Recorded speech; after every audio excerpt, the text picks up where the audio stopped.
বেয়ে পানি পড়তে লাগলো। অদিতি বলল, আমি তোমার স্বপ্নটাকে পূর্ণতা দিতে চেয়েছিলাম, কিন্তু তুমি তো আমাকে দূরে সরিয়ে দিচ্ছ। আমি বললাম, তোমাকে নিয়ে আমার স্বপ্নগুলো সাজাতে চেয়েছিলাম, কিন্তু মাঝখান থেকে তুমি আমাকে ছেড়ে চলে গেলে। অদিতি বলল, আবার তো ফিরেও এসেছি, তাহলে এখন কেন আমাকে নিয়ে তোমার স্বপ্নগুলো সাজাতে পারছো না? আমি বললাম, সে স্বপ্ন যে তুমি ভেঙে ফেলেছো। অদিতি বলল, আবার নতুন করে স্বপ্ন সাজাও, এবার যে যত কিছুই বলুক না কেন আমি তোমাকে ছেড়ে আর যাব না। আমি বললাম, সম্ভব না। অদিতি বলল, কেন সম্ভব না? তুমি চাইলে আবার নতুন করে শুরু করতে পারো। আমি কথা দিচ্ছি, এবার মহাপ্রলয় হলেও তোমাকে ছেড়ে চলে যাব না। অদিতি এ বলে আরো শক্ত করে জড়িয়ে ধরে। আমি বললাম, তুমি অনেক মিথ্যাবাদী হয়ে গেছো। বাসর রাতেও আমাকে এই সেম কথাই বলেছিলে। প্রকৃতপক্ষে তুমি কি সেই কথাটা রাখতে পেরেছো? অদিতি নিশ্চুপ। অদিতির নিশ্চুপ থাকা দেখে মুখে শুকনো হাসি হেসে বলে উঠলাম, আচ্ছা থাক ওসব কথা, এখন চাইলেও আর আমার লাইফ থেকে নরক নামক শব্দটি সরাতে পারবো না। এই বলে অদিতিকে ছেড়ে চলে আসতে যাব, এর মধ্যে অদিতি আমার হাত ধরে বলে উঠল, কোথায় যাচ্ছ? আমি বললাম, এই সুন্দর পৃথিবীটা একটু ঘুরে দেখি, যদি আর সুযোগ না পাই। এই বলে অদিতির হাত ছাড়িয়ে নিজের কলেজ লাইফের বন্ধুদের সঙ্গে আড্ডা দিতে চলে আসলাম। অপরদিকে অদিতি কান্নায় ভেঙে পড়ল। অদিতিরও অনেক স্বপ্ন ছিল তার সন্তান হবে, তাকে ঘিরে আনন্দ উল্লাস করবে, কিন্তু মাঝখান থেকে কালো ঝড়ে সবকিছুই কেমন জানি এলোমেলো করে দিল, এবং কি তাদের স্বামী স্ত্রীর মধুর সম্পর্ক বিষে রূপান্তরিত হয়ে গেল। এভাবেই কয়েক মাস কেটে গেল। এখন রনির শারীরিক অবস্থা একটুও ভালো নেই। যখন তখন কাশির মাঝে রক্ত বের হয়, তা দেখে বাড়ির সবাই ভালো করেই বুঝতে পারতো সে আর বাঁচবে না। সবচেয়ে অদিতি বেশি কষ্ট পেত, তারও যে স্বপ্ন ভেঙে চুরমার হয়েছে।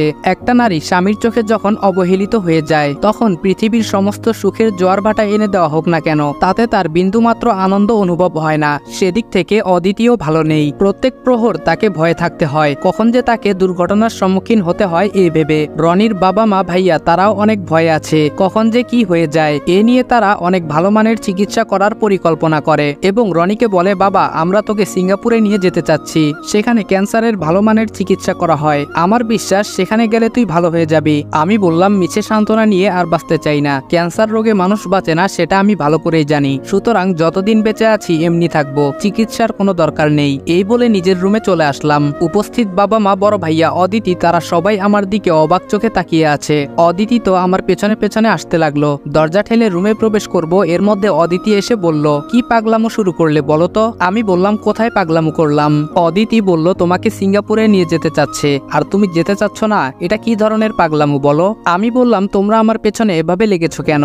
আমি বলছি সিঙ্গাপুর যাব না তো যাব না, এটাই ফাইনাল। অদিতি কান্না করে বলল, প্লিজ না করো না, এভাবে চলতে থাকলে যে তোমাকে সত্যি হারিয়ে ফেলবো। আমি বললাম, ট্রিটমেন্ট নিয়ে বাঁচার কোনো ইচ্ছা আমার নেই, যতদিন মেডিসিন ছাড়া উপরওয়ালা আমাকে রাখবে ততদিন বাঁচবো, এছাড়া কোনো ট্রিটমেন্টে আমি বিশ্বাস করি না। অদিতি বলল, তারপরও তোমাকে চিকিৎসা নিতে হবে, বুঝতে পারছো না কেন তোমার শরীরে যে রোগটা বৃদ্ধি হতে চলেছে তা যে কোনো সময় অঘটন ঘটাতে পারে। আমার কথা কি তুমি একবারও ভাববে না? আমি নিশ্চুপ। অদিতি বলল, আমি তোমার সঙ্গে কিছুদিন অবহেলা করেছি দেখে তোমার ইগো নিয়ে পড়ে আছো, কিন্তু তুমি যে আমাকে একটা বছর ধরে অবহেলা করে আসছো সেটা কি একবারও ভেবেছো? তোমার আচরণে রোজ কতটা কষ্ট পেতে হয়েছে আমাকে। আমি নিশ্চুপ। অদিতি বলল, নিজের জীবনটাকে কেন নরকের দিকে এগিয়ে দিচ্ছ, আর আমাকেও কষ্ট দিচ্ছ বলো তো? অদিতি কান্না করে ফ্লোরে বসে পড়ে। আমি বললাম, আমার জীবনটাকে নরক বানাতে তোমরা আমাকে বাধ্য করেছো, তাহলে আজ এত আফসোস করছো কেন? আর কি বললে? আমি তোমাকে অবহেলা করেছি? হ্যাঁ ঠিকই ধরেছো, আর কেউ জানুক বা না জানুক তুমি তো ভালো করেই জানতে, যাকে একবার আমার মন থেকে বের করে দেই তাকে দ্বিতীয়বারের মতো কাছে নেই না।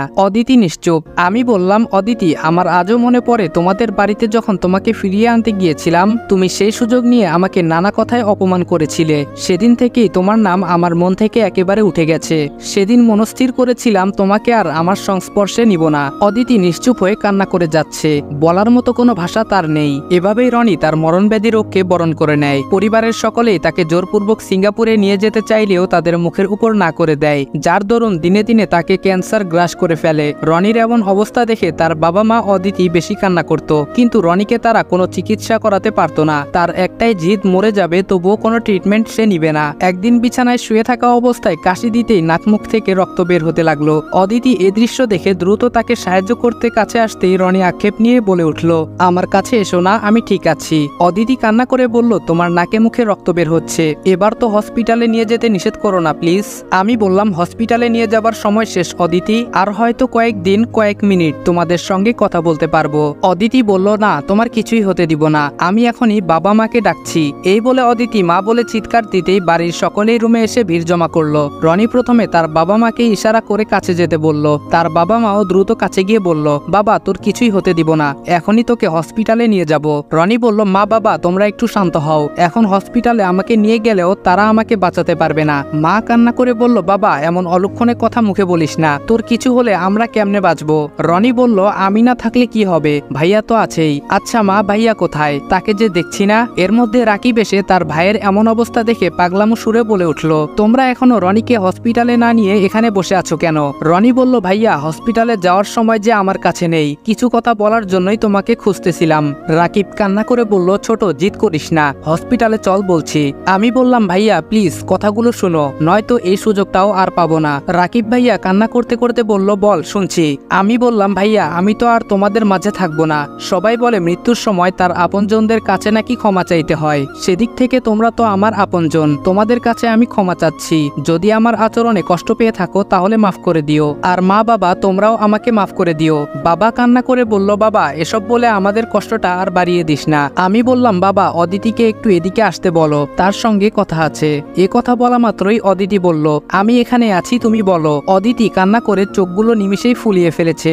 আমি বললাম, অদিতি তোমার সঙ্গে যে অনেক অন্যায় করে ফেলেছি, পারলে মাফ করে দিও। অদিতি নিশ্চুপ হয়ে শুধু চোখের জল ফেলছে, মুখ দিয়ে কথাই বের হচ্ছে না। এর মধ্যে রাকিব সবাইকে সরিয়ে দিয়ে যখন তার ভাইকে কোলে করে হাসপাতালে নিয়ে যেতে ধরবে, তখন দরজা পার হবার পরই রনির হাত পা আচমকাই ছেড়ে দিল। নিমিষেই পুরো শরীর ঠান্ডা হয়ে গেল। রাকিব বিষয়টা আজ করতে পেরে তার ভাইকে সোফায় শুইয়ে বারবার ডাকতে থাকে, কিন্তু তার পক্ষ থেকে কোনো রেসপন্স পায় না রাকিব। মনের মধ্যে আরো ভয় চেপে গেল।